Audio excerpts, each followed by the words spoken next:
கோமியம் தொடர்பாக ஐஐடி இயக்குனர் காமகோடி தெரிவித்த கருத்து தமிழ்நாட்டில் இன்னும் எதிர்வினைகள் வந்து கொண்டே இருக்கின்றன.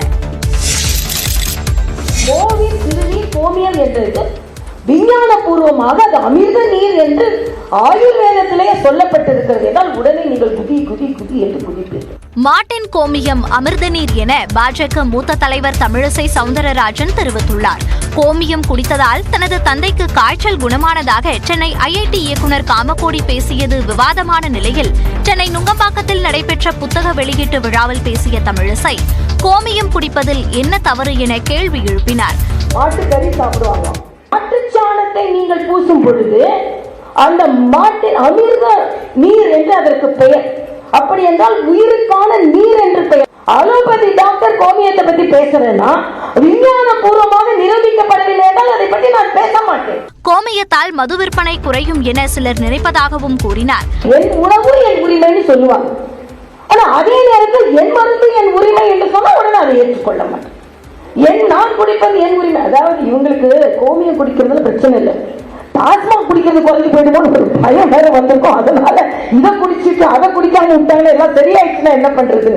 கோமியம் குறித்து இன்னும் அதிகமாக ஆராய்ச்சி செய்ய வேண்டும் எனவும் தமிழிசை சவுந்தரராஜன் குறிப்பிட்டார்.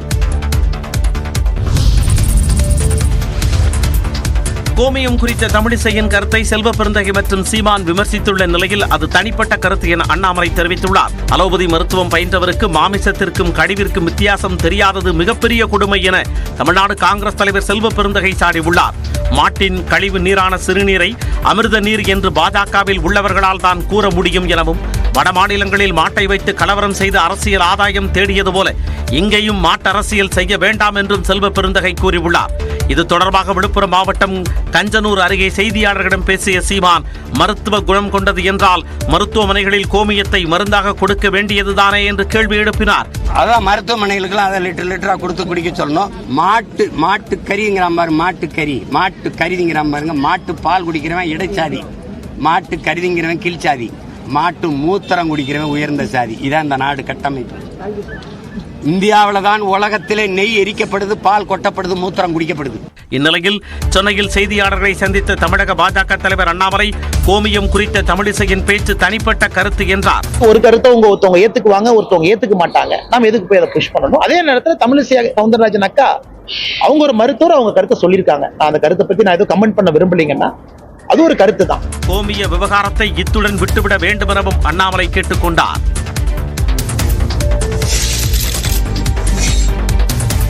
இந்திய பசுக்களின் கோமியத்தில் பாக்டீரியாக்கள் உள்ளதென சர்வதேச அளவில் நிரூபணமாகியுள்ளதாக முன்னாள் அமைச்சர் ஜெயக்குமார் தெரிவித்துள்ளார். இந்திய கால்நடை ஆராய்ச்சி மருத்துவம் கூட என்ன சொல்லுதுன்னா அதில் பாக்டீரியாலாம் இருக்குதுன்னு சொல்கிறாங்க. அதுதான் சொல்ல முடியும். அதனால் கோமியம் உங்களுக்கு குடிக்கணும்னு தோணுச்சுன்னா நீங்கள் குடிச்சிங்க, அதுக்காக போய் அதை போய் பரப்பின்னு இருக்கணும். அறிவியலுக்கு புறம்பானவற்றை கூறுவது அரசியல் சாசனத்திற்கு எதிரானது என்று மருத்துவர் ரவீந்திரநாத் கூறியுள்ளார். மாணவர்களுக்கு அறிவியல் பூர்வமான விழிப்புணர்வு ஏற்படுத்த வேண்டும், அவர்கள் அறிவியல் மனப்பான்மை உருவாக்க வேண்டும். அவர்கள் நேர்மாறாக அறிவியலுக்கு புறமான மூட நம்பிக்கைகளை கூட்டுவது என்பது நம்முடைய அரசு சட்டத்துக்கு எதிரானது. அண்ணாமலை இவ்வாறு கூறியிருப்பது கடுமையான கண்டனத்திற்குரியது. எனவே டாக்டர் தமிழிசை சவுந்தரராஜனுடைய கருத்தை பொதுமக்கள் ஏற்கக்கூடாது என சமூக சமத்துவத்துக்கான டாக்டர் சங்க சார்பாக நான் வலியுறுத்தி கேட்டுக்கொள்கின்றோம். பசு கோமியத்திற்கு மட்டும் மருத்துவ குணம் உள்ளது என்பதை ஏற்க முடியாது என்றும் மருத்துவர் அமலோர் பவநாதன் தெரிவித்துள்ளார். இந்த பாக்டீரியா வளர்ச்சி பல கெமிக்கல்ஸ் தடுக்கும். உதாரணமா நீங்க ஒரு வெறும் வாட்டர்ல ஒரு கிளாஸ் ஆஃப் வாட்டரில் 100 பாக்டீரியா போட்டிங்கன்னா அது செத்துடும். அதுக்காக தண்ணிக்கு பாக்டீரியாவை கொல்ற சக்தி இருக்குன்னு நம்ம சொல்ல முடியுமா? முடியாது. உடலுக்கு தேவையில்லாதவைதான் சிறுநீராக வெளியேற்றப்படுகிறது என்றும் கூறினார்.